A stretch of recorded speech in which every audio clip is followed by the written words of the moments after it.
Soalan seterusnya, kenapa orang bukan Islam tidak suka bila dipanggil orang kafir? Tanya dia. Memang tidak suka. Dia ingat kafir itu berapa kot? Beruk ke apa? Kafir itu bahasa Arab. Bahasa Melayu orang yang tidak beriman. Faham tak lagi? Qul ya ayyuhal kafirun. Katakanlah wahai orang-orang kafir. Jadi orang kafir ni boleh tak kita kata kafir? Boleh lah. Yang tak bolehnya mengundang perbalahan depan dia. Kafir, meja. Tu baru tak boleh. Faham? Kerana kita bercerita begini kena kata orang kafir. Faham? Kita berceramah kena sebut orang kafir.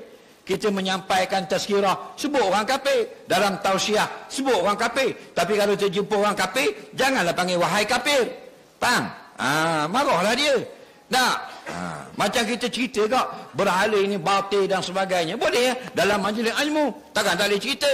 Yang tak bolehnya sengaja pergi kat orang kafir semayang. Faham? Nanti kita pergi kutuk. Berhala ni bodoh ni apa, muika-muika. Benda ni, batu tak benda.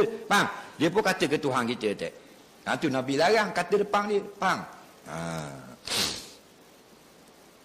Jadi kalau sekarang ni macam-macam. Dia tak panggil kata kafir. Kita nak ikut siapa? Apa nak ikut orang kafir?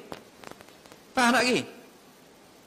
Kita ikut agama kita. Lakum dinukum waliyadin. Agama kafirmu tu hakmu. Agama kami yang secara. Ni negara kami. Faham?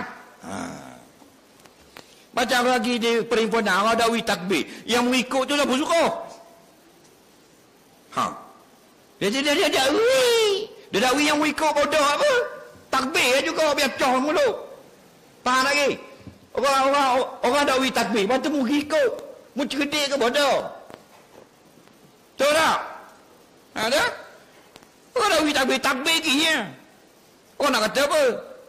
Tak boleh takbir. Allahu Akbar. Kata gitu. Ada leh. Kena ajar gitu. Wala takhshawun nas wakhshawni. Jangan takut manusia. Takut hanya kepada Allah. Faham lagi? Ni kau ada boleh takbir. Boleh pula. Cerdik ke bodoh gitu. Faham? Kita ni kena ikut perintah orang beriman. Ati'ullah wa ati'ur rasul wa ulil amri minkum. Mu kena taat Allah dan Rasul dan ulama-ulama kamu.